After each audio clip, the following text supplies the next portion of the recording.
The silence in my living room felt different that afternoon. The grandfather clock, a wedding gift from my late husband, Richard, ticked with its usual steady rhythm, but something in the air had changed. Perhaps it was the way my grandson, Marcus, kept glancing at his watch, or how his wife, Eliza, studied my Victorian furniture with calculating eyes. "Gran, we've been thinking," Marcus began, his voice carrying that artificial sweetness I'd come to recognize over the past few months. "The doctor said your arthritis is getting worse, and this old house has so many stairs." I adjusted my reading glasses and set aside the book I'd been pretending to read. At 78, I developed a keen sense for conversations that weren't really conversations at all, but carefully orchestrated performances. "Is that what the doctor said? Funny, I don't recall him mentioning stairs at all during my last checkup." I smiled pleasantly, watching Marcus shift uncomfortably on my antique settee, one his grandfather had restored by hand 50 years ago. "Well, he implied it," Marcus continued, exchanging a quick glance with Eliza. "The point is, we found this amazing place. It's called Whispering Pines Retirement Community. It's like a resort, Gran. You'd have your own apartment, but with nurses nearby if you need help."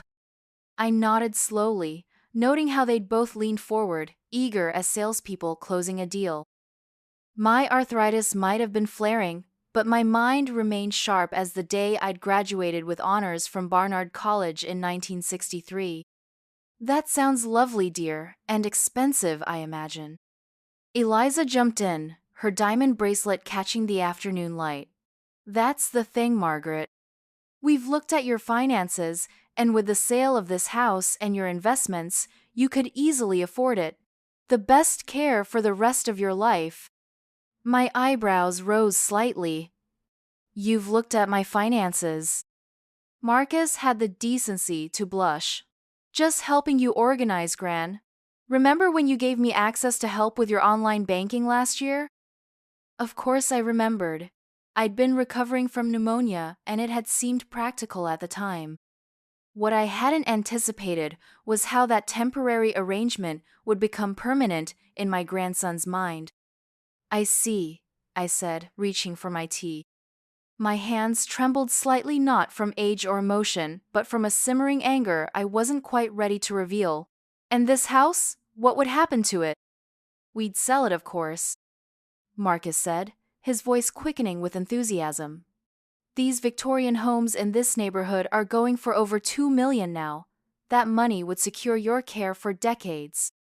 I glanced around at the home where I'd raised my son Marcus's father, where I'd nursed my husband through cancer, where I'd built a life filled with memories that seemed to seep from the very walls.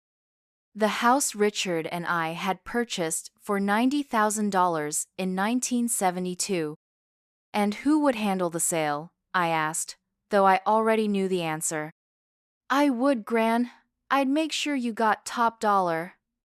Marcus smiled, revealing the dimple that had always reminded me of his father. My son would have been horrified by this conversation. I took a deliberate sip of tea, using the moment to compose my thoughts.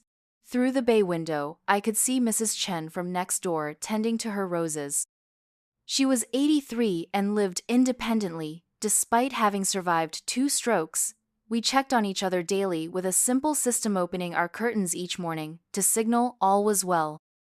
"You know," I said finally, setting down my cup with a gentle clink against the saucer, "I'm rather attached to this old place. All those stairs keep me active." The disappointment on their faces would have been comical if it weren't so revealing. "But Gran, we're worried about you. Living alone at your age isn't safe." Eliza's concern might have seemed genuine if I hadn't caught her eyeing my silver tea service moments earlier. "At my age?" I repeated, allowing a hint of steel to enter my voice. "Mrs. Chen next door is 5 years older than me and manages quite well." Marcus sighed dramatically. "Mrs. Chen has her daughter living with her." "No, dear, her daughter visits on Sundays. Yang lives in Seattle and comes for monthly visits." I smiled.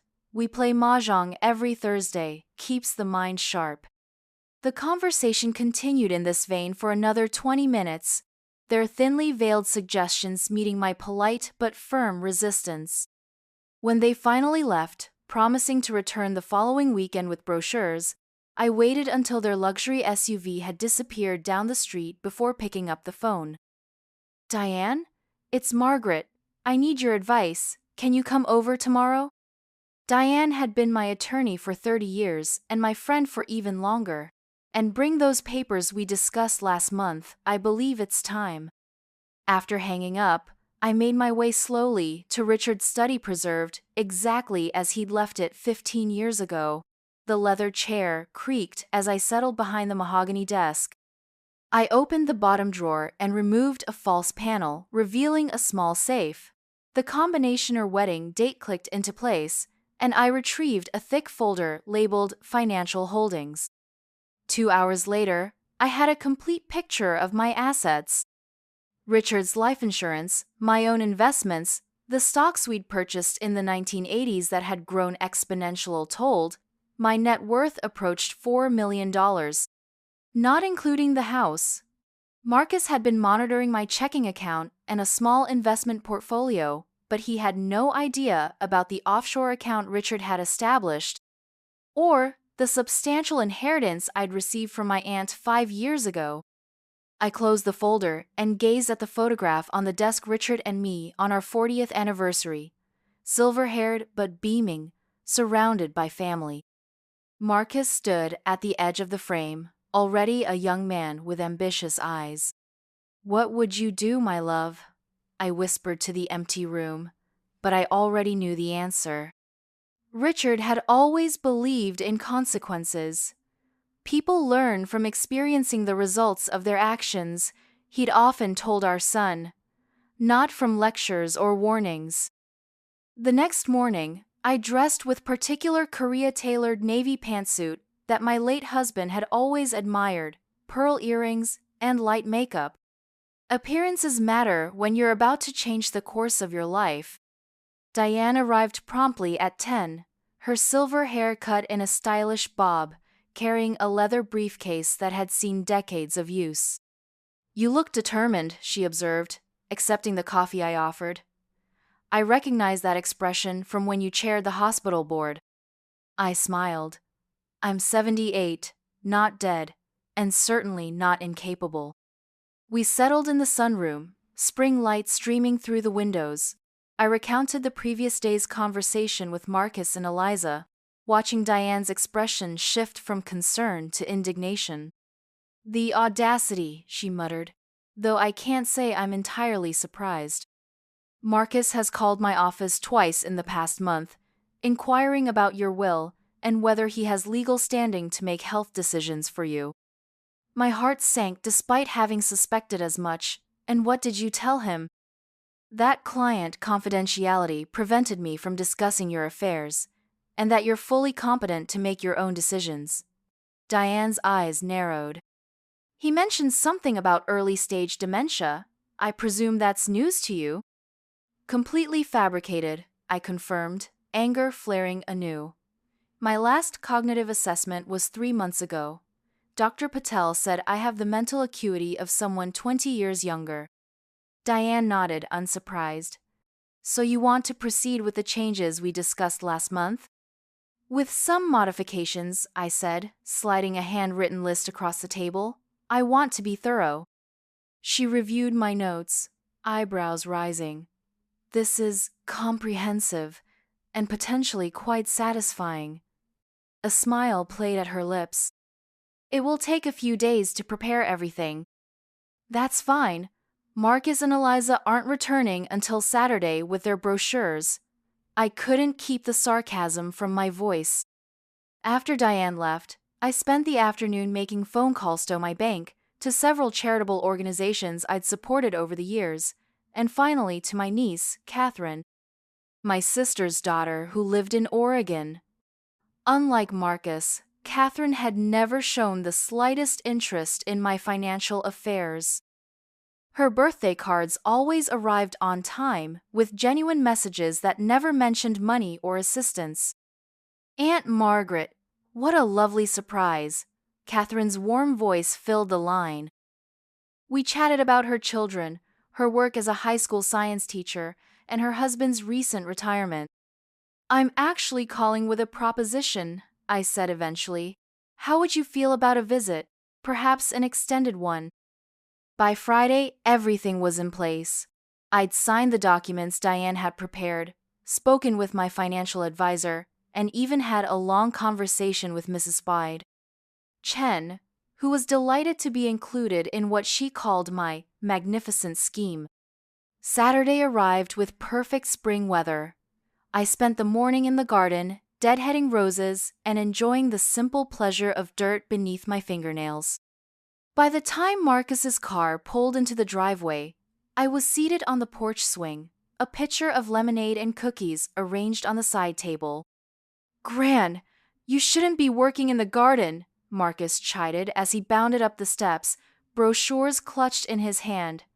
That's exactly why we're worried.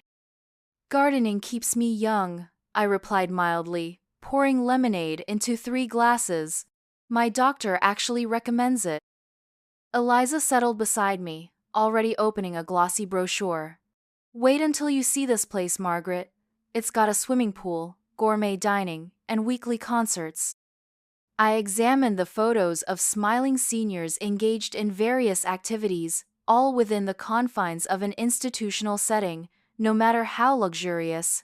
It does look nice, I admitted, though I imagine it costs a fortune. That's what we want to discuss, Marcus said, his tone becoming businesslike. We've run the numbers.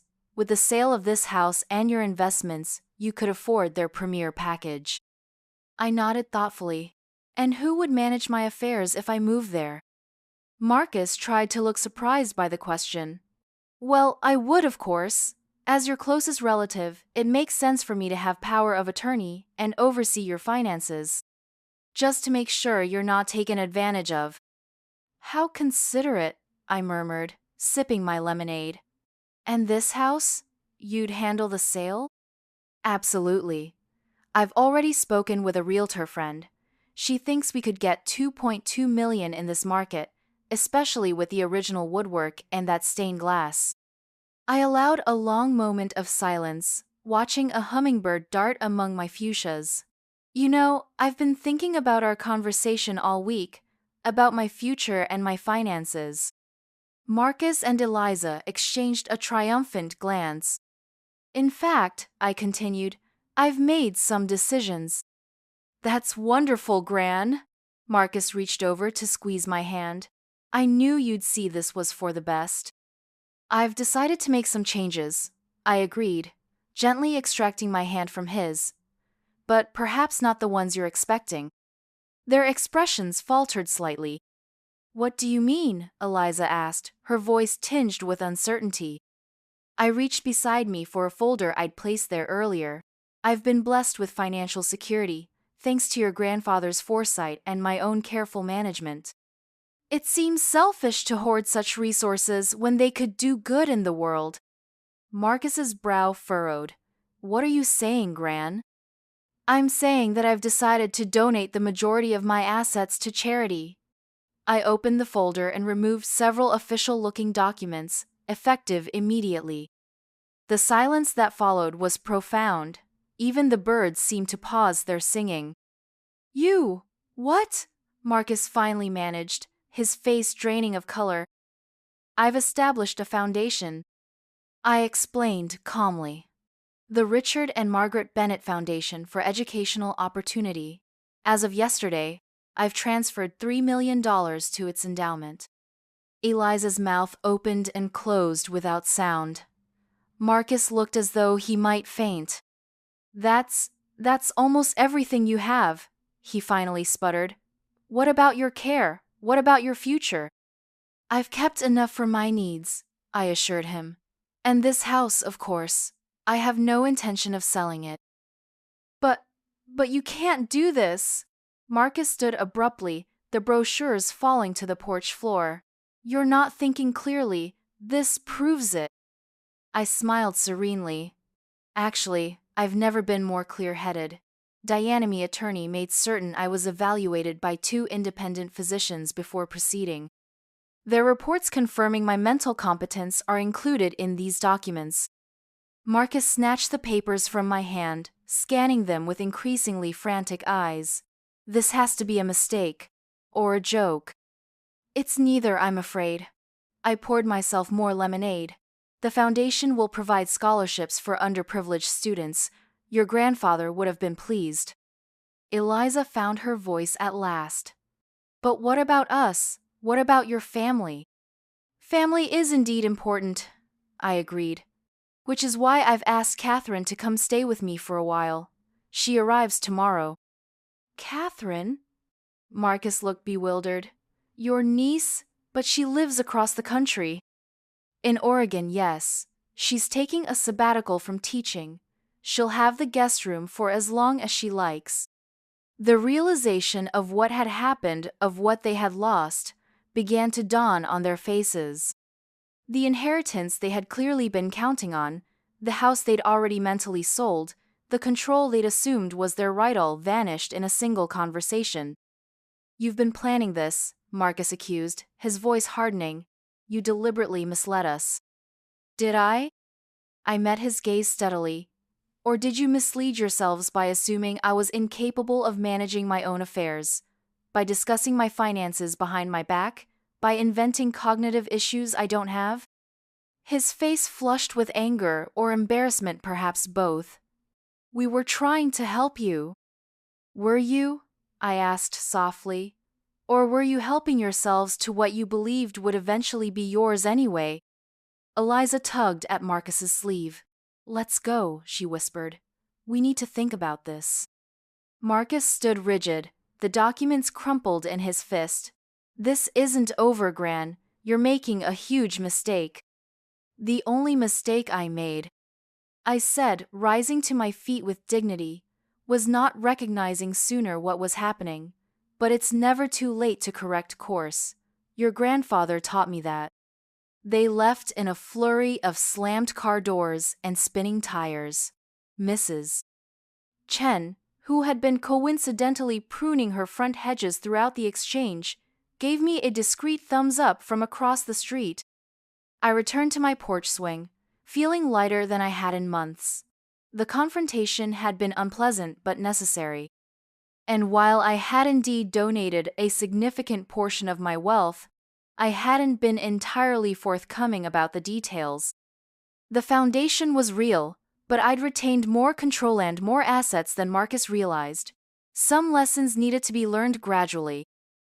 As the afternoon sun filtered through the oak trees Richard and I had planted decades ago, I considered the path ahead.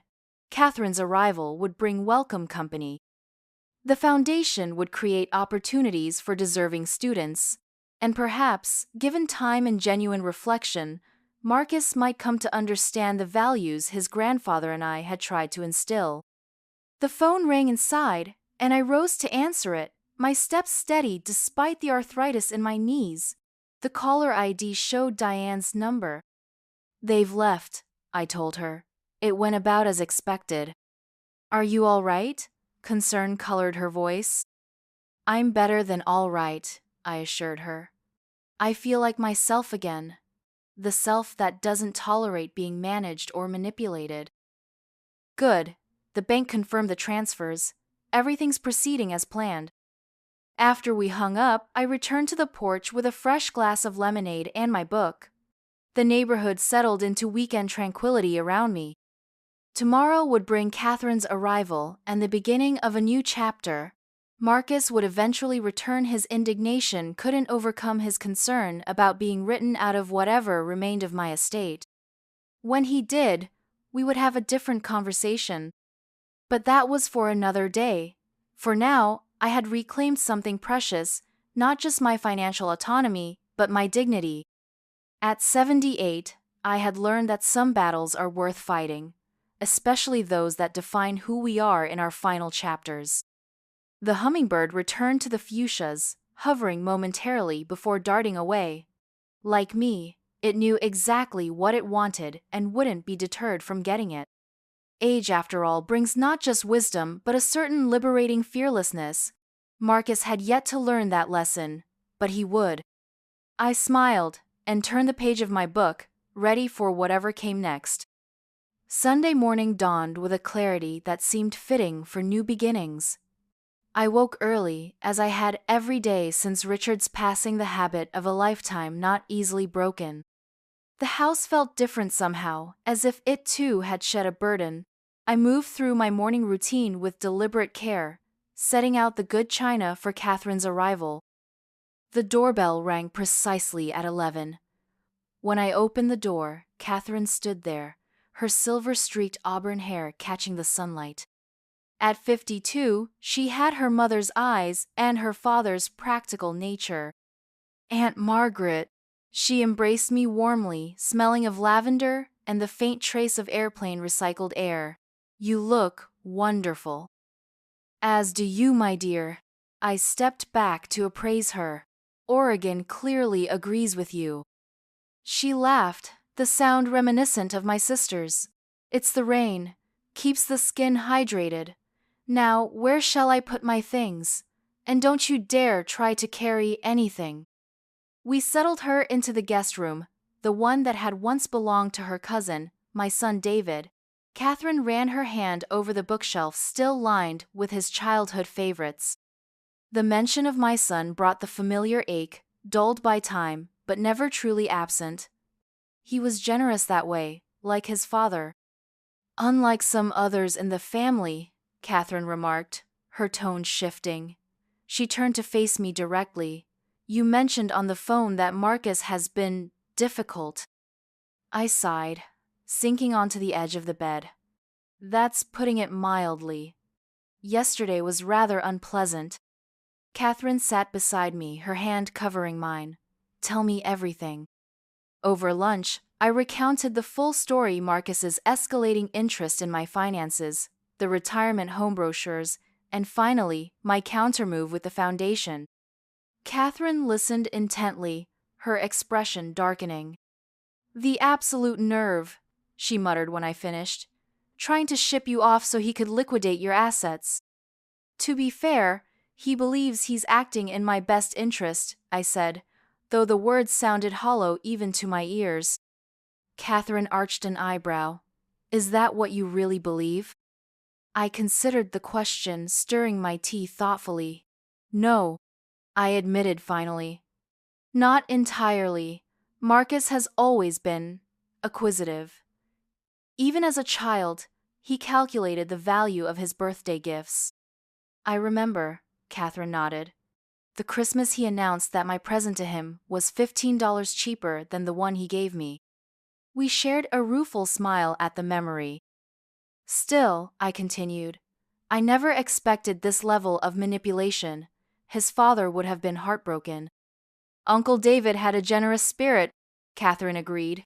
"Marcus must take after his mother's side." "Caroline was certainly status conscious," I acknowledged, remembering my former daughter-in-law's perpetual dissatisfaction. After David's death in the car accident 20 years ago, Caroline had remarried quickly and moved to Europe, maintaining only minimal contact with Marcus.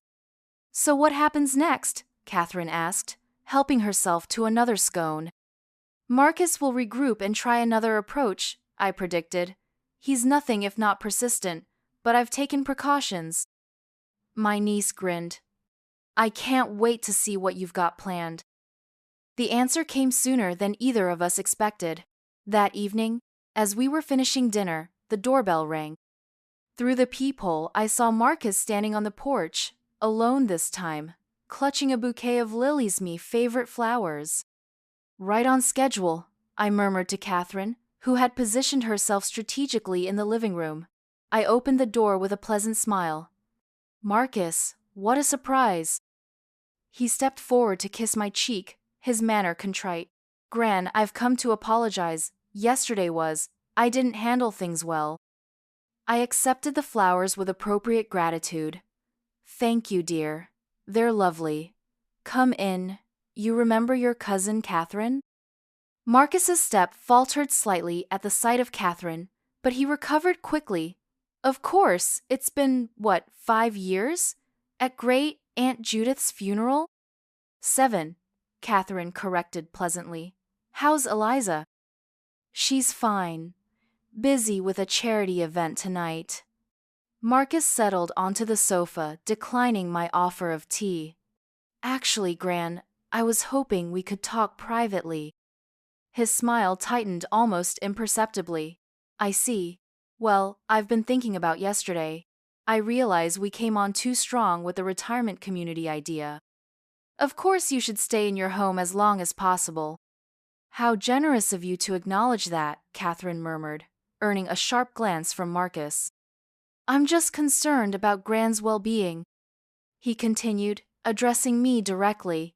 And I have to say, this sudden decision to give away your money seems impulsive. I'm worried you might regret it. I settled into my favorite armchair, arranging my cardigan. That's thoughtful, but unnecessary.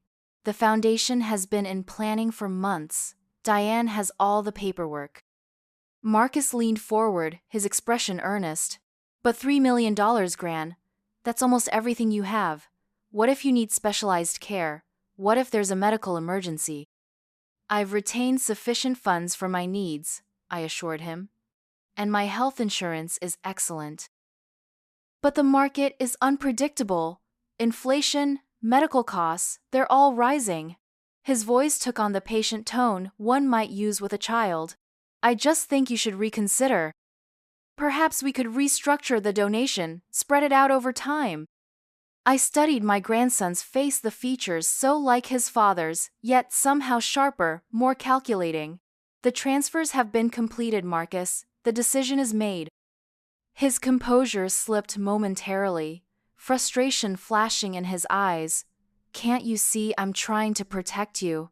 This is exactly why I'm concerned about your judgment. Catherine straightened in her chair. Careful, Marcus.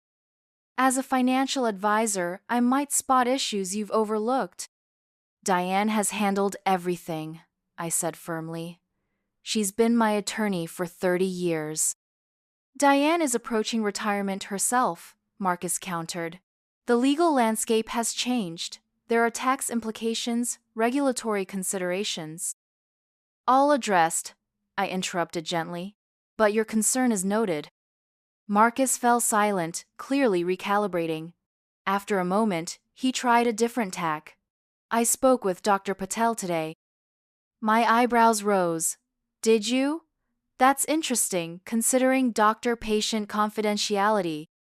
I expressed my concerns as your family member, he said smoothly. About your sudden financial decisions, your insistence on staying alone in this big house. I'm hardly alone, I pointed out, gesturing toward Catherine.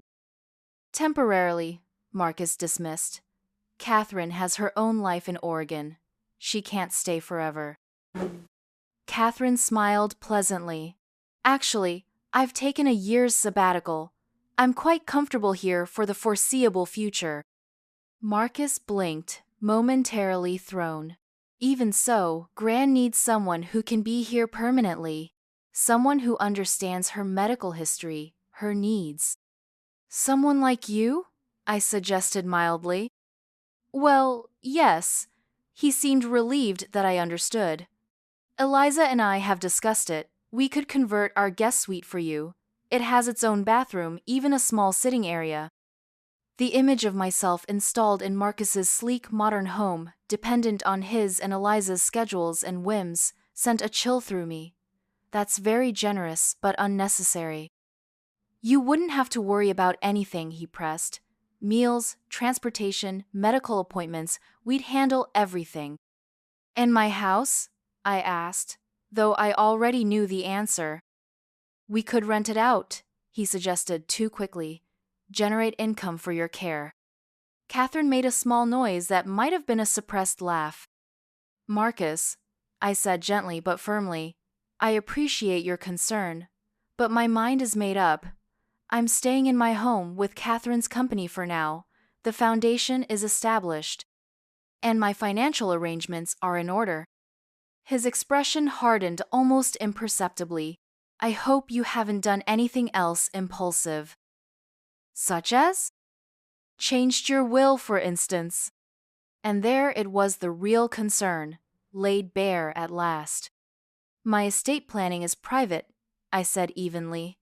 Though I'm curious why that would be your immediate worry. Marcus had the grace to look uncomfortable. I'm just trying to make sure everything's in order, for your sake. Of course, I rose, signaling the end of our conversation. It's getting late, and Catherine and I have plans for tomorrow. He stood reluctantly, clearly dissatisfied with the outcome of his visit. We're not finished discussing this, Gran. I believe we are, for tonight at least. I walked him to the door. Give my best to Eliza. After he left, Catherine and I exchanged knowing looks. That went exactly as you predicted, she observed, right down to the flowers and the guest suite offer. Marcus has always been transparent in his motivations, if not his methods. I returned to the living room, suddenly feeling every one of my 78 years. But this is just the beginning. What do you think he'll do next? I sighed, gazing at a photograph of Marcus as a child, sitting on Richard's lap. Escalate. It's his nature. The escalation began the very next morning. My phone rang just after 9, Dr. Patel's office, requesting that I come in for an urgent follow-up consultation. That's odd, I remarked to Catherine after scheduling the appointment. I just had my checkup last month. Everything was fine. Catherine's expression darkened. Marcus works fast. My attorney was unsurprised by the development. He's laying groundwork, she said, her voice crisp over the speakerphone. Trying to establish concerns about your cognitive function. Can he do that? Catherine asked. Dr. Patel seemed uncomfortable when I arrived with both Catherine and Diane in tow. A man in his 50s with kind eyes behind wire-rimmed glasses. He'd been my physician for over a decade. Mrs. Bennet, he began, glancing at my companions. I wasn't expecting. That is, this was meant to be a private consultation. These are my niece and my attorney, I explained pleasantly. I'd like them present. Now, what seems to be the urgent matter? I was here just last month. Dr. Patel cleared his throat. Yes, well, some concerns have been raised about possible cognitive changes. Your grandson mentioned some unusual financial decisions, confusion about your assets. Did he? I maintained my composure, though inwardly I seethed. How specific was he about these unusual decisions? He mentioned something about donating most of your money impulsively, Dr. Patel admitted. It raised red flags. Diane leaned forward. Dr. Patel, are you aware that Mrs. Bennet underwent comprehensive cognitive assessment just 3 months ago, with completely normal results? The doctor blinked. Yes, of course. Those tests were quite thorough. And are you aware, Diane continued, that the impulsive donation was actually a carefully planned foundation established with full legal oversight and multiple consultations with financial advisors? Dr. Patel's discomfort visibly increased.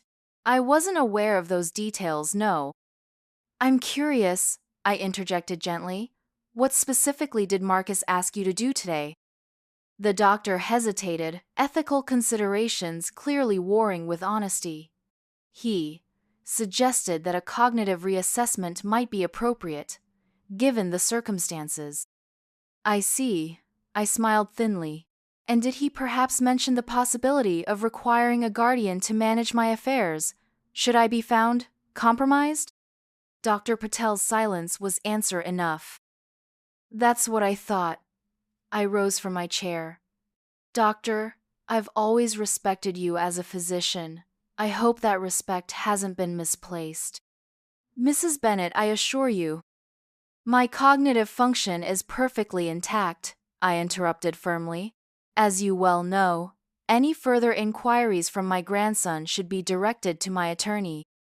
The drive home was quiet, each of us absorbed in our thoughts. The attempted manipulation was brazen, yet not entirely unexpected. He's getting desperate, Catherine observed as we turned onto my street.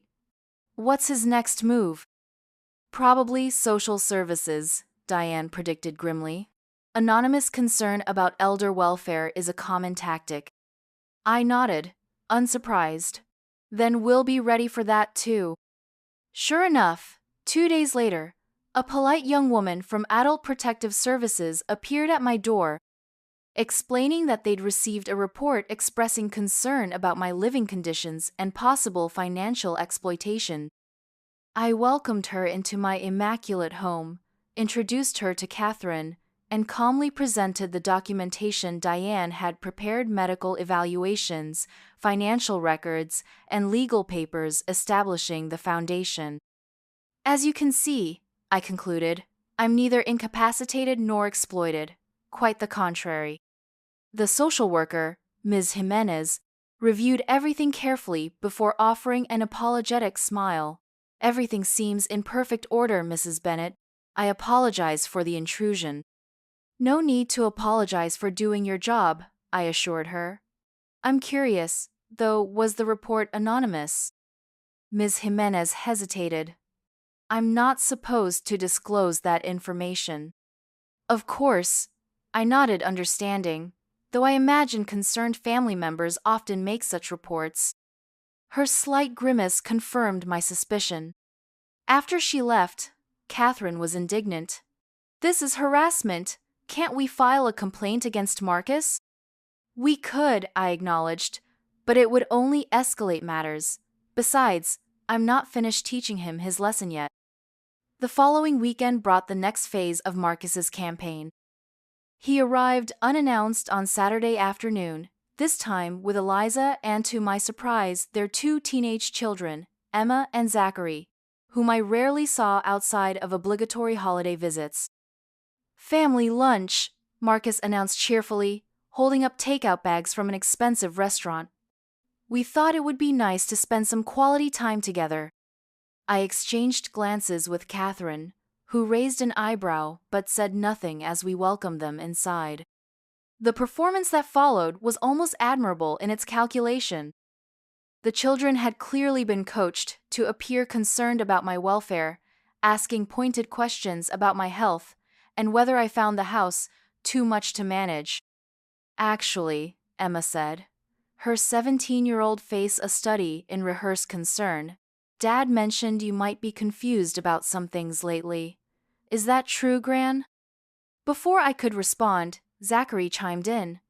We could visit you more if you lived closer to us, like in our house maybe? I smiled at my great-grandchildren, innocent pawns in their father's scheme. That's very thoughtful, but I'm perfectly happy here, and not at all confused. Marcus interjected smoothly. Kids, Gran doesn't like to admit when she needs help. It's a generational thing. Or perhaps, Catherine suggested pleasantly, it's because she doesn't actually need help.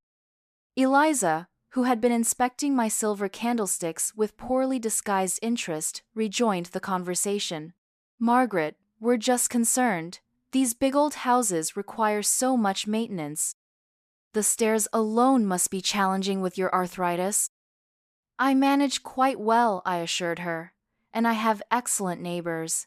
Mrs. Chen next door checks on me daily.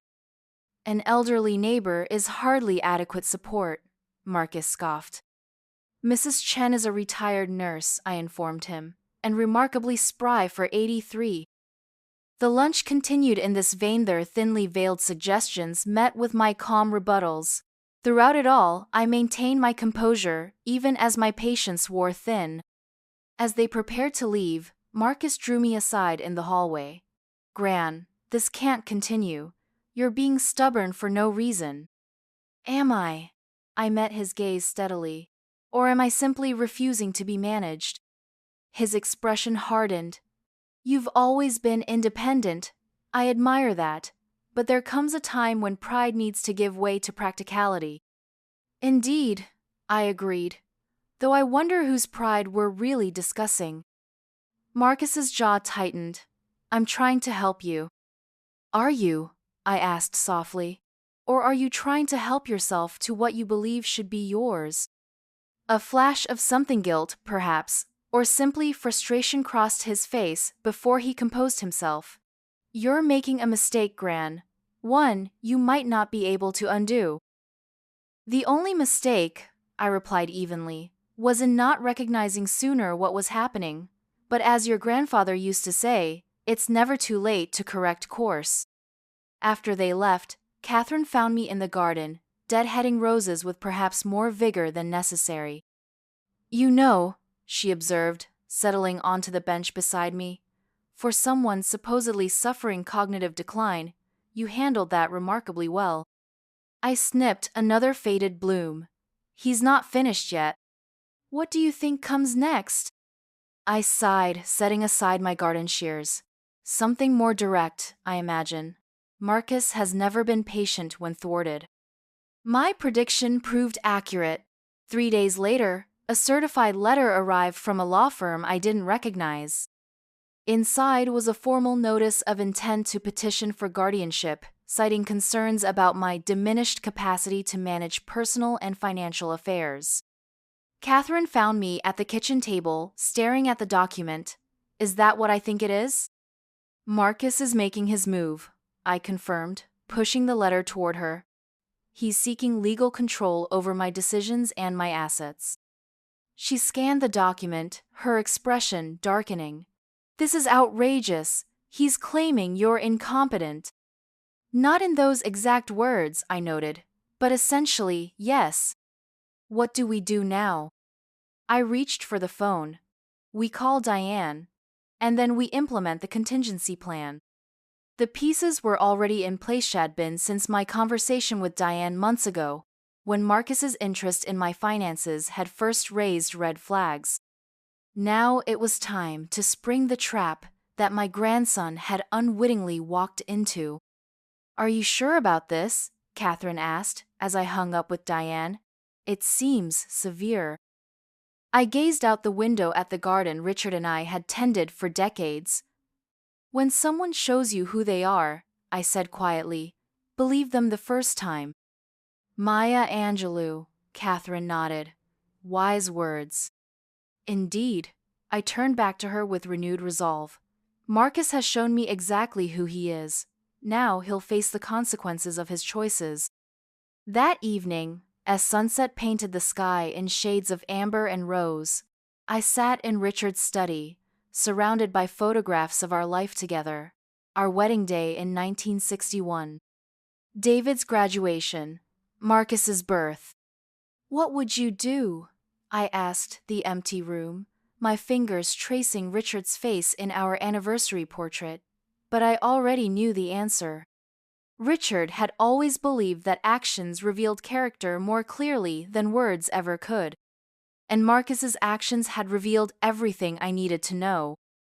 The courthouse loomed before me, its stone facade imposing against the clear blue sky. I smoothed my charcoal gray suit, the one I'd worn to Richard's funeral, now altered slightly to accommodate my changing figure, and took a steadying breath. Ready? Diane asked, her briefcase clutched in one hand, her other arm supportively linked with mine. Catherine stood on my other side, a solid presence in a navy pantsuit that echoed my own formal attire. He won't know what hit him, she murmured. The guardianship hearing had been scheduled with remarkable speed, thanks to Marcus's connections with a judge who happened to be a client of his financial advisory firm. That particular detail would prove relevant later, but for now, it simply meant we had less than 2 weeks to prepare our response to his petition.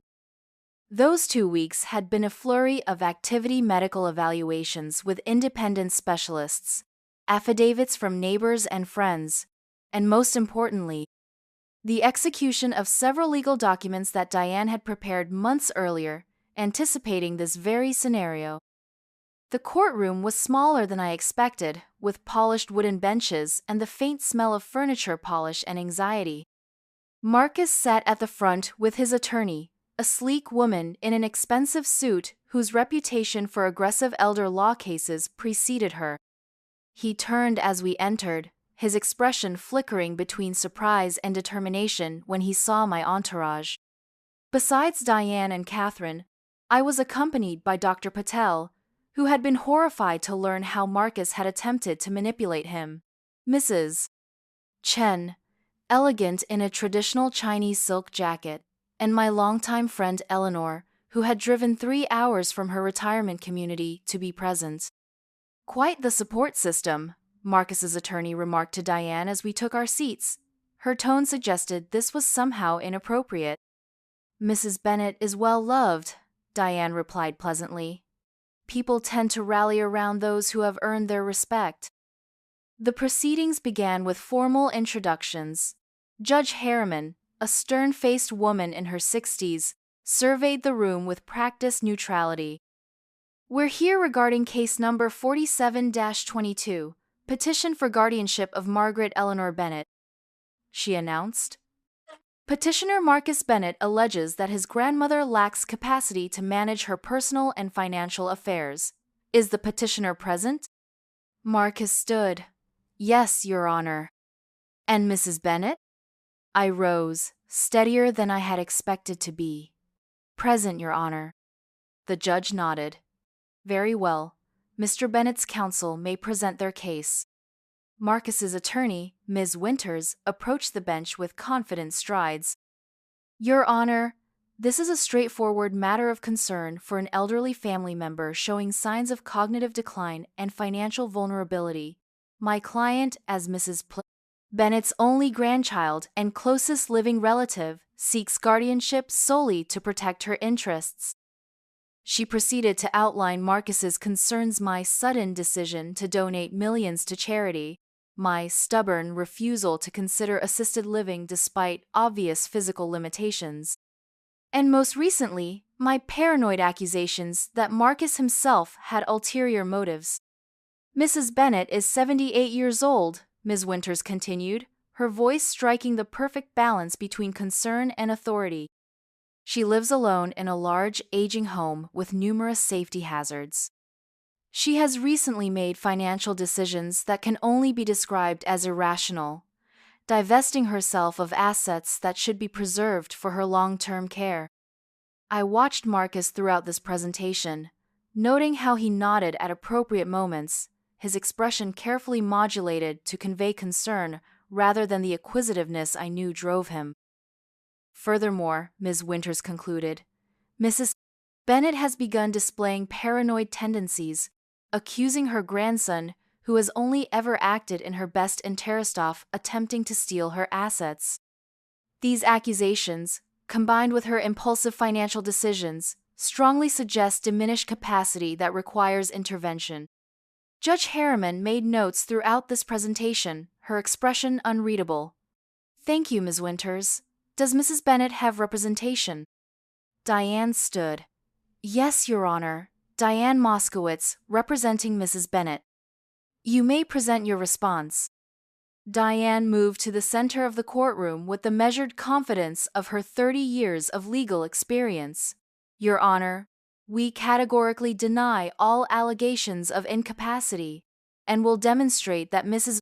Bennet is not only fully competent but has been the victim of a calculated attempt to seize control of her assets. Marcus shifted uncomfortably in his seat.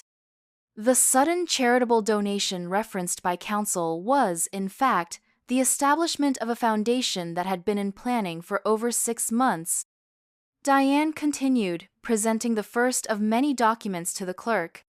As these records show, Mrs. Bennet consulted with financial advisors, tax specialists, and myself throughout this process. This was a carefully considered decision, not an impulsive act. She then presented the results of my recent cognitive assessments, not just one, but 3 separate evaluations by independent specialists, all confirming my mental acuity. As for Mrs. Bennet's living situation, Diane continued, her home has been modified to accommodate her physical needs. She has a robust support network of neighbors and friends who check on her daily, and her niece, Catherine Miller, is currently residing with her. There is simply no evidence that Mrs. Bennet requires institutional care or supervision. I watched Judge Harriman's expression shift subtly as Diane methodically dismantled each of Marcus's claims. When Diane paused, the judge looked directly at Marcus for the first time, her gaze sharp and assessing. Now, regarding the most troubling aspect of this petition, Diane said, her tone hardening slightly, we contend that Mr. Bennet's concerns are not motivated by genuine worry for his grandmother's welfare, but by his own financial interests. Marcus straightened, whispering urgently to his attorney, who raised her hand. Objection, Your Honor. Counsel is impugning my client's character without foundation. I have substantial foundation, Diane countered smoothly. If I may continue? Judge Harriman nodded. Proceed, but keep to relevant facts. Thank you, Your Honor. Diane retrieved another document from her briefcase. I present Mrs. Bennett's banking records from the past 6 months, showing multiple unauthorized access attempts from Mr. Bennett's IP address attempts to view accounts to which he no longer had legitimate access. Marcus's face drained of color. Furthermore, Diane continued relentlessly, we have documentation of Mr. Bennett's communications with Mrs. Bennett's physician in which he misrepresented her condition and attempted to influence medical opinions about her competency. Dr. Patel nodded gravely from his seat behind me. And finally, Diane said, producing a slim folder, we have evidence that Mr. Bennett has been actively marketing his grandmother's home to real estate developers despite having no legal authority to do so. This revelation elicited a small gasp from someone in the courtroom, possibly Eleanor, whose sense of propriety was deeply offended by such behavior. Miss Winters was on her feet immediately. Your Honor, these allegations are completely unfounded and irrelevant to the question of Mrs. Bennett's capacity. On the contrary, Diane replied calmly, they speak directly to the motivations behind this petition and whether it was filed in good faith. Judge Harriman studied the documents before her, then looked up at Marcus, who was now visibly sweating. Mr. Bennett, these are serious allegations. Do you wish to respond? Marcus conferred hastily with his attorney before standing. Your Honor, I categorically deny any improper motives. My grandmother's well-being has always been my only concern. Any misunderstandings about the house or her accounts were just that, misunderstandings in the course of trying to help organize her affairs. His voice carried that same artificial sweetness I'd come to recognize, but in this setting, stripped of familial obligation, it sounded hollow and insincere. If I may, Your Honor, Diane interjected, we have one more piece of evidence that may be relevant. The judge nodded. Proceed. Diane presented a final document. This is a certified transcript of a conversation between Mr. Bennett and a potential buyer for Mrs.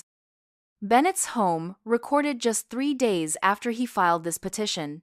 In it, Mr. Pollisgless Bennett explicitly states that he expects to have control of the property within 30 days once his grandmother is declared incompetent. A heavy silence fell over the courtroom. Marcus stared at the document as if it might somehow transform into something less damning. Judge Harriman removed her glasses, rubbing the bridge of her nose. Ms. Winters, does your client wish to respond to this? Marcus's attorney, looking considerably less confident now, conferred with him briefly. Your Honor, without seeing the context of this alleged conversation, we cannot address its content. However, we maintain that Mr. Bennett's primary concern is his grandmother's welfare. I see. The judge replaced her glasses. Mrs. Bennett, would you like to make a statement to the court? I rose slowly, feeling the weight of all eyes upon me. Yes, Your Honor, I would. Moving to the center of the courtroom, I stood straight despite the arthritis in my knees. I had rehearsed what I would say, but now, facing Marcus directly, I set aside my prepared remarks. I have lived 78 years, I began, my voice clear and steady. In that time, I've buried a husband and a son. I've managed a household, served on hospital boards, and volunteered countless hours in my community. I've made difficult decisions and lived with their consequences. I paused, meeting Marcus's gaze directly. I am not confused. I am not incapable. What I am is disappointed. Disappointed that my grandson, whom I have loved since the moment he was born, whom I helped raise after his father's death, would attempt to strip me of my autonomy for financial gain. Marcus looked away, unable to hold my gaze. The foundation I established honors my late husband's memory and my son's values. The home I refuse to leave holds 60 years of my life within its walls. These aren't signs of incapacity. They're expressions of my values and choices. I turned to address Judge Harriman directly. Your Honor, I don't need protection from my own decisions. I need protection from those who would make my decisions for me without my consent. I ask that you dismiss this petition and allow me to continue living according to my own choices, surrounded by those who truly respect my autonomy. As I returned to my seat, I felt Catherine's hand squeeze mine in silent support. The courtroom remained hushed. Judge Harriman studied her notes for several long moments before looking up. I've heard enough to make a determination. This petition for guardianship is denied. A small sigh of relief escaped me. Furthermore, the judge continued, her tone hardening, I find that this petition was filed without sufficient evidence and with questionable motives. Mr. Profession tenording medio motives. Bennett, I strongly suggest you reflect on your actions here today. She then addressed me directly, her expression softening slightly. Mrs. Bennett, the court finds you fully capable of managing your own affairs. You're free to continue living as you see fit. Thank you, Your Honor, I replied, the tension of the past weeks finally beginning to ease. As the judge gathered her papers to leave, Marcus approached, his attorney unsuccessfully trying to hold him back. Gran, this is ridiculous, he hissed, his composure finally cracking. You've embarrassed me in public, damaged my reputation. That's enough, Mr. Bennett, Diane interjected firmly.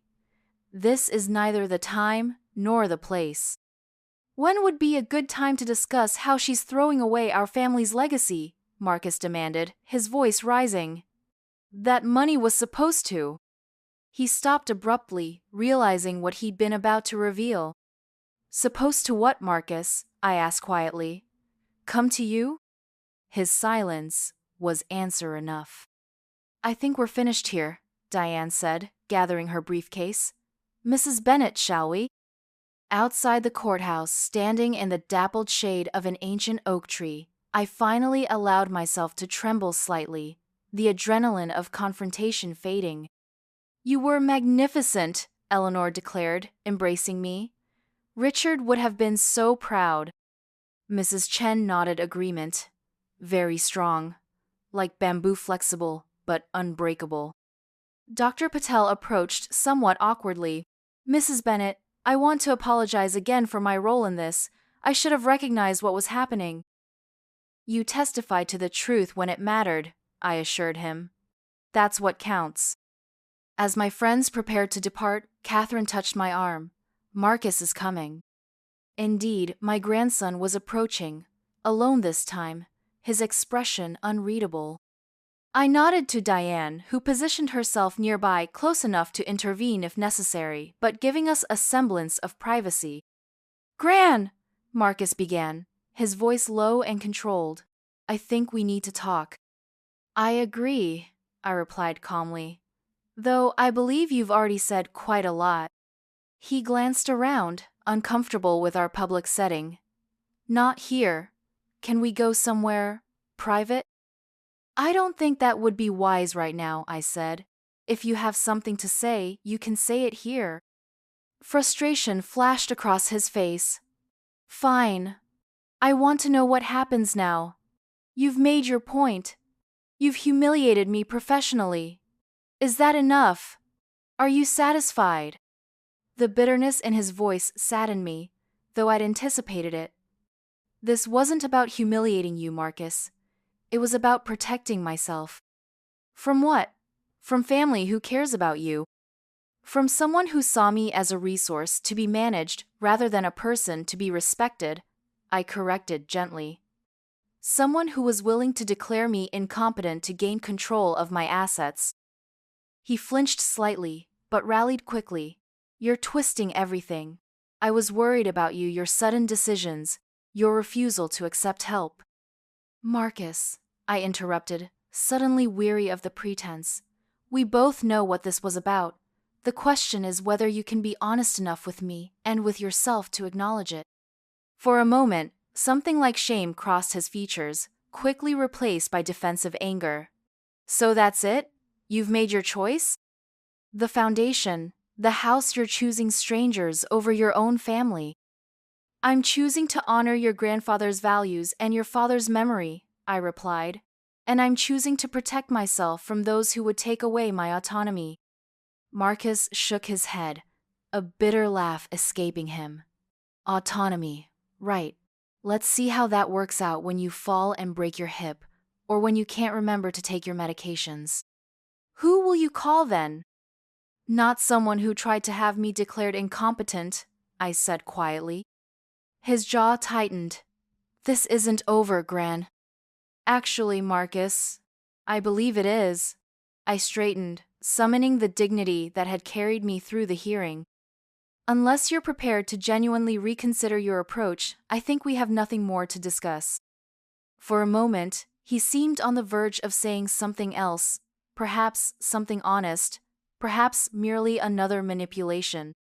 But then he turned and walked away, his shoulders rigid with anger or wounded pride, or perhaps both. Catherine joined me, watching his retreating figure. Do you think he'll try something else? Perhaps, I acknowledged, but he'll find I'm better prepared than he expects. The ride home was quiet, each of us processing the events of the morning. The confrontation had been necessary but draining. As the car turned onto my street, I gazed at the familiar houses, the trees I'd watched grow from saplings to towering sentinels, and felt a profound gratitude for this place that was so much more than mere property. Mrs. Chen was watering her front garden as we arrived and waved cheerfully. "Victory lunch," she called. "I make dumplings. Come over at 1." I waved back, smiling despite my fatigue. "We'll be there." Inside, I settled into Richard's chair in the study, surrounded by the photographs and mementos of our life together. Catherine brought tea, setting it beside me without comment, understanding my need for quiet reflection. The hearing had gone as well as we could have hoped, but the confrontation with Marcus had left a hollow ache. Not because I doubted my actions, but because it confirmed what I had feared, that my grandson viewed me primarily as an obstacle between himself and what he considered his rightful inheritance. The telephone rang, interrupting my thoughts. Catherine answered in the kitchen, her voice a murmur I couldn't quite make out. A moment later, she appeared in the doorway. "It's Eliza," she said, her expression questioning. "She wants to speak with you. Should I tell her you're resting?" Taking the receiver, I braced myself for accusations or manipulations similar to Marcus's. "Hello, Eliza." "Margaret." Her voice sounded strained, lacking its usual polished confidence. I wanted to call. About today." "Yes?" I prompted when she fell silent. "I wasn't there," she continued haltingly. "At the hearing, Marcus didn't want. He said it would be better if I stayed home." "I see." I waited, curious where this was leading. "The thing is," Eliza continued, her words coming faster now, "I didn't know about all of it. The unauthorized access attempts, the real estate inquiries told me you were confused, that you needed protection from yourself. I believed him. The admission surprised me. And now? Now I don't know what to believe," she admitted. "Marcus came home furious, saying you'd manipulated the judge, embarrassed him deliberately. But some of the things he mentioned, They didn't sound like confusion on your part. They sounded like planning. I considered my response carefully. They were. I've been aware of Marcus's concerns about my finances for some time. So the foundation, the donation, that was all deliberate? To keep him from getting your money? No, I corrected gently. It was to honor Richard's memory and create educational opportunities for deserving students. The timing may have been influenced by Marcus's behavior, but the intention was always charitable. Eliza was quiet for a moment. I see. Do you? I asked, genuinely curious. Because from where I stand, it seems you and Marcus have been planning my future without my input for some time now. It wasn't like that, she protested, though her voice lacked conviction. We were worried. The house is so big, your arthritis has been getting worse. Eliza, I interrupted, if you were genuinely concerned about my welfare, you would have asked what I wanted, what would help me. Instead, you presented a solution that conveniently involved liquidating my assets and transferring control to Marcus. Another silence, longer this time. When she spoke again, her voice was subdued. I don't know what happens now. Marcus he's not taking this well. That's his choice, I said firmly, just as protecting myself was mine. The children are asking questions, she continued, about why you won't come live with us, why their father is so angry. I don't know what to tell them. I felt a pang of sadness for Emma and Zachary, innocent participants in their parents' schemes. Tell them the truth that adults sometimes disagree about important decisions, but that disagreement doesn't diminish love. Does it? Eliza asked suddenly. Diminish love, I mean. Do you still love Marcus after all this? The question caught me off guard with its directness. I love the boy he was. I answered honestly, and I hope for the man he could still become, but love doesn't mean allowing yourself to be manipulated or controlled.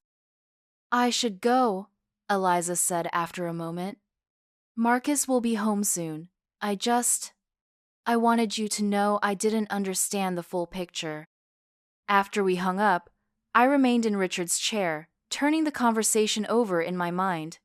Eliza's call was unexpected, a small crack in the united front she and Marcus had presented. Whether it represented genuine regret or merely damage control remained to be seen. Catherine appeared in the doorway. Everything okay? I'm not sure, I admitted, but it was interesting. As we prepared to join Mrs. Chen for lunch, I found myself contemplating what might come next.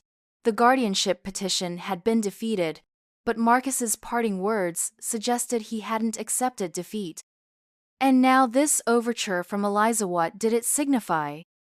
One thing was certain. The confrontation that had begun in my living room weeks ago was reaching its climax. The hearing had exposed Marcus's motives publicly, stripping away the pretense of concern to reveal the acquisitiveness beneath. But experience had taught me that people rarely change their nature overnight, especially when pride and money are involved. What are you thinking? Catherine asked, as we walked toward Mrs. Chen's house, the scent of dumplings already wafting across the carefully tended gardens. That this isn't over yet, I replied, gazing up at the clear blue sky. But whatever comes next, we'll be ready. The autumn leaves drifted lazily onto my garden path, creating a tapestry of amber and crimson against the weathered stones. 3 months had passed since the courthouse confrontation, and life had settled into a new rhythm. Catherine remained with me, her sabbatical extending as she'd begun teaching online courses from my dining room. Mrs. Chen still appeared each morning to open her curtains, our silent signal system intact despite the drama that had unfolded. Marcus had maintained his distance, communicating only through terse emails regarding family matters. Eliza called occasionally, her conversations carefully neutral, focused mainly on the children. The guardianship petition had been defeated, but the family fracture remained, a persistent ache beneath the surface of my days. I accepted the thick envelope with a mixture of curiosity and wariness. Inside was a formal letterhead from Bennett Financial Advisors, containing not a personal note but a printed newsletter. Attached was a yellow sticky note in Marcus's handwriting. Thought you might be interested in our latest charitable giving strategies, M. Subtle, Catherine remarked, reading over my shoulder. I skimmed the newsletter, which highlighted tax advantages of various philanthropic approaches. The article was circled in red pen. Strategic reversals, how to restructure charitable donations for maximum family benefit. He's nothing if not persistent, I observed, setting the newsletter aside. Are you going to respond? The foundation is established, the endowment secured. Marcus knows this. Catherine frowned. Then why send it? The doorbell interrupted our conversation. Through the window, I glimpsed a familiar luxury SUV parked at the curb. Speak of the devil, Catherine murmured. But when I opened the door, it wasn't Marcus who stood on my porch, but Emma, my 17-year-old great-granddaughter. Her face, so like her father's in structure but softer in expression, showed signs of recent tears. Emma, this is a surprise. I stepped back to welcome her inside. Is everything all right? She shook her head, clutching her backpack to her chest, like a shield. Can I talk to you, Gran? Alone? Catherine tactfully excused herself to work in the garden, leaving Emma and me in the living room. The girl perched on the edge of the sofa, her posture tense. Dad doesn't know I'm here, she began, her voice barely above a whisper. He'd be furious. I see, I said carefully. What brings you here, then? Emma took a deep breath. I found something, on Dad's computer. I wasn't snooping, exactly. I needed to print a school assignment, and his laptop was open. My heart quickened. What did you find? Emails, she said, unzipping her backpack and withdrawing a folder. Between Dad and some lawyer. About you, about your house. She handed me the folder with trembling fingers. Inside were printouts of email exchanges dated just 2 weeks earlier. My eyes caught phrases that made my blood run cold. Alternative legal strategies, competency reassessment, real estate development potential, and most disturbingly, once the property is secured. He's still trying to take your house, Emma said, her voice breaking. Even after the judge said no, even after all that happened. I studied my great-granddaughter's face, seeing not just distress but genuine moral outrage. Why did you bring these to me, Emma? She looked down at her hands. Because it's wrong. What they're doing is wrong. I've been thinking about it ever since that day they brought us over here when they made us ask those questions about whether you were confused. Dad coached us beforehand, told us exactly what to say. I suspected as much, I acknowledged gently. Zachary doesn't get Ives only 14, but I understood what was happening. Her eyes, so like her grandfather's, met mine directly. They want your money. They've been talking about it for years, what they'll do when they finally get Gran's estate. Dad has actual spreadsheets. Though the revelation wasn't entirely surprising, hearing it confirmed Dan from this source sent a wave of sadness through me. I'm sorry you've been put in this position, I told her. This isn't a burden you should have to carry. But it's not right. Emma insisted, a flush rising to her cheeks. You're not confused or incapable or whatever they keep saying. You're just not giving them what they want. The simple truth of her assessment struck me forcefully. Out of the mouths of babes, indeed. No, I agreed. I'm not. Emma hesitated, then asked the question that clearly troubled her most. What are you going to do? About these emails, I mean. I considered the evidence before me, not just the printouts, but the courage it had taken for this young woman to bring them to me, defying her father in the process. First, I said, I'm going to thank you for your integrity. What you've done wasn't easy. She blushed slightly at the praise. But, Emma, you should know that bringing these to me may have consequences. Your father will likely discover what you've done. She nodded, her expression resolute despite the fear evident in her eyes. I know, but I couldn't just let it happen. In that moment, I saw not Marcus's daughter, but David's granddaughter, the moral compass that had defined my son, showing itself in his granddaughter's courage. Would you like some tea? I offered, recognizing she needed time to compose herself before returning home.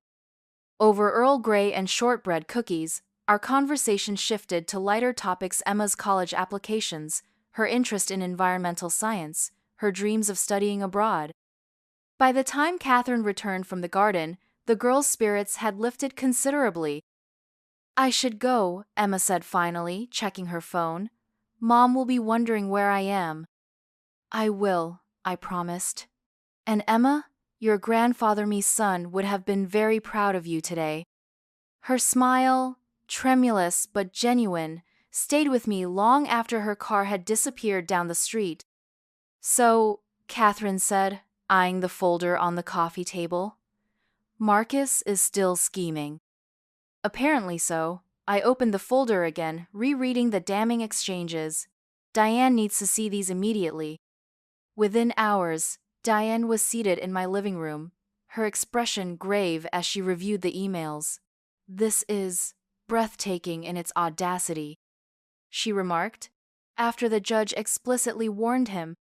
What options do we have? I asked. She tapped her pen against her legal pad. Several, none of them pleasant. We could file for a restraining order based on harassment. We could report these communications to the judge who heard the guardianship case. We could even pursue legal action for attempted elder abuse. I sighed, gazing at the family photographs arranged on my mantle, generations of Bennets, including Marcus as a smiling child on Richard's knee. All of those would escalate the conflict. Yes, Diane agreed.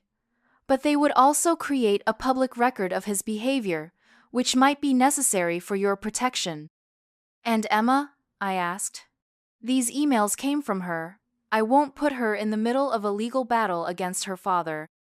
Diane considered this. We don't have to disclose the source. The content is what matters legally. I nodded slowly, an alternative approach taking shape in my mind. What if we tried something different? Something less confrontational, but equally effective? I'm listening, Diane said, intrigued. Marcus responds to power, I explained. He respects strength and decisive action, even when it frustrates him. What if, instead of fighting him directly, we simply remove his incentive completely? You've already donated most of your liquid assets, Diane pointed out. The house is his primary target now. Exactly, I said, the plan crystallizing as I spoke. So let's address that directly, but on my terms, not his. The following week was a flurry of activity. Diane worked with her contacts in real estate law, Catherine helped organize documents, and I made several important phone calls to old friends who sat on various boards and committees. By Friday, everything was in place for the final act in this family drama. I chose the venue carefully, the community room at the local library where I'd volunteered for decades. Neutral ground, public but not too public, with enough privacy for what needed to be said. Through Eliza, I extended invitations to Marcus and the children for what I described as an important family discussion about the future.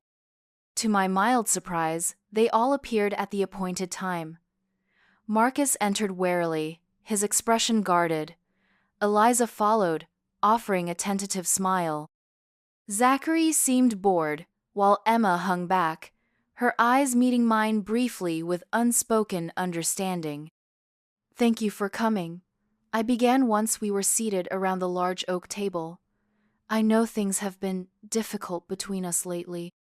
Marcus shifted impatiently. If this is about reconciliation, Gran, I'm all for it. Families should stick together. I agree, I said mildly, though we might define sticking together differently. Before he could respond, The door opened to admit Diane and another woman I'd known for many years, Catherine Blackwell, the executive director of the Historic Preservation Society. Marcus straightened, his expression sharpening. What is this? This, I said, is a conversation about the future. My future, your future, and the future of the Bennett legacy. I nodded to Diane, who distributed folders to everyone present. Inside you'll find documents regarding a decision. I've made a decision that I believe addresses everyone's concerns in a fair and final manner. Marcus opened his folder first, scanning the contents with increasing disbelief. You can't be serious, he finally sputtered. I'm entirely serious, I confirmed. As you can see, I've arranged to donate my house to the Historic Preservation Society upon my death. It will be maintained as a historic property, open for educational tours, with a special focus on architectural preservation. Eliza gasped softly. The whole house? But the donation comes with certain provisions, I continued. I retain full rights to live there for the remainder of my life. After that, a portion of the house, specifically the garden apartment we renovated when Richard's mother lived with us, will be available for use by Bennett family members for short-term stays in perpetuity. I turned to Catherine, who smiled warmly. The Society is honored to accept this generous donation, she said. The Bennett House is a perfect example of Victorian architecture, and its preservation aligns perfectly with our mission.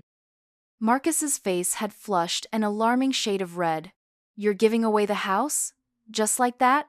Without consulting any of us? I'm ensuring its preservation, I corrected gently, and creating a lasting legacy that honors your grandfather's restoration work. But it's worth millions, he protested, abandoning all pretense. That property could have... Could have what, Marcus? I interrupted, my voice firm but not unkind. Provided you with a windfall, funded your retirement, paid for that vacation home in Aspen you've been researching. His stunned expression confirmed my words had hit their mark. Yes, I know about that too, I said, just as I know about your continued efforts to gain control of my property, even after the court explicitly ruled against you. Emma stared at the table, unable to meet her father's gaze as he looked around wildly, seeking the source of my information. It doesn't matter how I know, I said, sparing Emma the confrontation. What matters is that it stops now, today. The house is no longer available for your planning or speculation.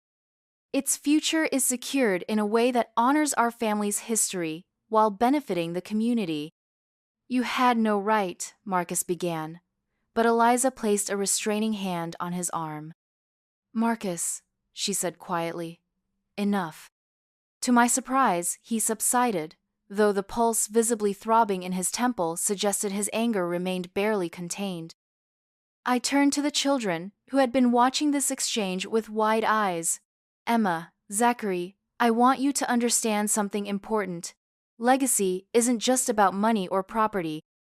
It's about values, about the principles we live by and pass on. Zachary nodded uncertainly, while Emma's eyes shone with unexpected tears. Your great-grandfather believed in preservation of buildings, yes, but also of integrity and dignity. This decision honors those values. What about us? Marcus demanded, finding his voice again. Your actual family? Don't we deserve consideration? I met his gaze steadily. You've received consideration, Marcus, throughout your life. College tuition, help with the down payment on your first house, loans for your business that were later forgiven. Your grandfather and I supported you generously. What we didn't promise was an inheritance at the expense of our own principles. The silence that followed was profound. Catherine excused herself tactfully, leaving just family and Diane in the room. A separate provision I've made for Emma and Zachary. The teenagers looked up in surprise. I've established educational trusts for each of you, I explained. not extravagant, but sufficient to help with college and perhaps graduate school, should you choose that path. These funds are specifically for education and can be accessed only for tuition and related expenses. Gran, Emma whispered, clearly moved. Thank you. Marcus's expression was unreadable, a complex mixture of frustration, calculation, and perhaps a glimmer of something like shame. Why? He asked finally. Why go to all this trouble? Why not just say no to the guardianship and be done with it? Because it wouldn't have been done with it. I replied simply. Your emails to that attorney made that clear. You would have continued seeking ways to gain control of assets you consider rightfully yours. This resolves the matter definitively. And punishes me in the process, he added bitterly. Eliza, who had been unusually quiet throughout, finally spoke. She's right, Marcus. This has gone too far. She turned to me, her expression contrite. I'm sorry, Margaret. For my part in all this, it wasn't. It didn't start out the way it ended up. I believe you, I said, and found that I did. Eliza had been a participant, certainly, but Marcus had been the driving force behind the increasingly aggressive attempts to control my assets. So that's it? Marcus asked, his voice hollow. You've made your decision, eliminated any possibility of discussion or compromise? The time for discussion was months ago, I pointed out, before you began investigating nursing homes without my knowledge, before you attempted to have me declared incompetent, before you continued plotting even after a judge explicitly ruled against you. He had no response to this, the truth of my words hanging in the air between us. What happens now? Zachary asked, breaking the uncomfortable silence. At 14, he seemed both confused by and interested in the adult drama unfolding before him. Now, I said, gathering my papers, we each decide how to move forward. I've secured my home and created a legacy that reflects my values. What remains is the question of our family relationship. I looked directly at Marcus. That part is up to you. I remain your grandmother. I still love you, despite my disappointment in your choices. Whether we rebuild some form of relationship depends on your willingness to accept the boundaries I've established. For a moment, something vulnerable flickered across his face, a glimpse of the boy he had been, before ambition and entitlement had hardened him. But it passed quickly, replaced by a careful neutrality. I need time to think, he said finally. Of course, I agreed. Take all the time you need. As the meeting concluded, Emma lingered behind while her parents and brother headed to the car. You didn't tell them it was me, she said quietly, about the emails. That was between us, I assured her. Your courage stands on its own. She hugged me impulsively, whispering, "Thank you," before hurrying after her family. Diane and I watched them drive away, the autumn sunlight glinting off their car as it disappeared around the corner. Well, my attorney said, that was remarkably civilized considering. Did you expect something different? I asked. Given what was in those emails, I half expected him to overturn the table. She smiled wryly. You handled it beautifully, Margaret. Let's hope it's truly resolved, I said, not entirely convinced, despite the decisive nature of my actions. The answer came 3 days later, in the form of a letter delivered by courier. The envelope bore Marcus's firm's logo, but contained a handwritten note rather than a formal document. Gran, it began, the familiar handwriting bringing a pang of complicated emotion. I've spent the past 72 hours reflecting on our meeting and the choices that led us there. My initial reaction was anger at you for what I perceived as disinheritance, at whoever revealed my private communications, and at myself for failing to secure what I had come to view as an inevitable asset. But, in calmer moments, I've been forced to confront uncomfortable truths. My fixation on your estate began years ago, gradually transforming from anticipation to expectation to entitlement. I built financial projections around it. I made promises to myself and others based on wealth that was never mine. I'm not asking you to reverse your decision. I understand why you made it, and I recognize that my actions left you little choice. What I am asking for is time to readjust my thinking, to recalibrate my values, and perhaps eventually to rebuild some measure of trust between us. The house was never just a house to you and Grandpa. I see that now. It was the physical embodiment of your life together, of the family you built. In seeking to claim it, I dishonored that legacy rather than preserving it. I don't expect forgiveness, but I hope, in time, for understanding. Your grandson, Marcus. I read the letter twice, searching for manipulation or hidden agenda, but finding instead what appeared to be genuine, if belated, self-reflection. What do you think? Catherine asked when I shared it with her. I think, I said slowly, that it's a beginning, not an ending or a resolution, but a starting point. Will you respond? I nodded. Yes, not immediately, but soon.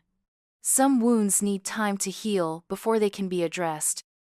In the days that followed, I found myself contemplating legacy in its truest sense, the material possessions we leave behind, but the values we instill, the examples we set, the ripples our choices create in the lives around us.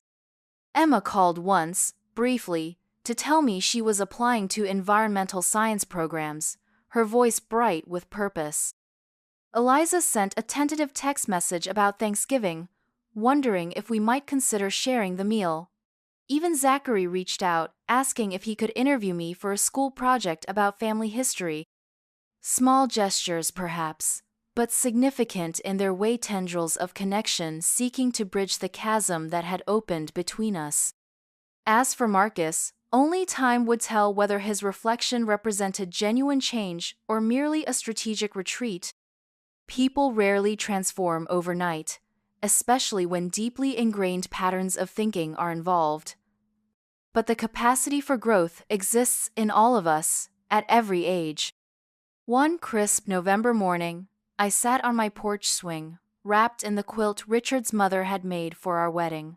Mrs. Chen waved from her garden, where late chrysanthemums still bloomed defiantly against the approaching winter. Catherine worked at the dining room table, visible through the window, her presence a comfortable constant in my daily life.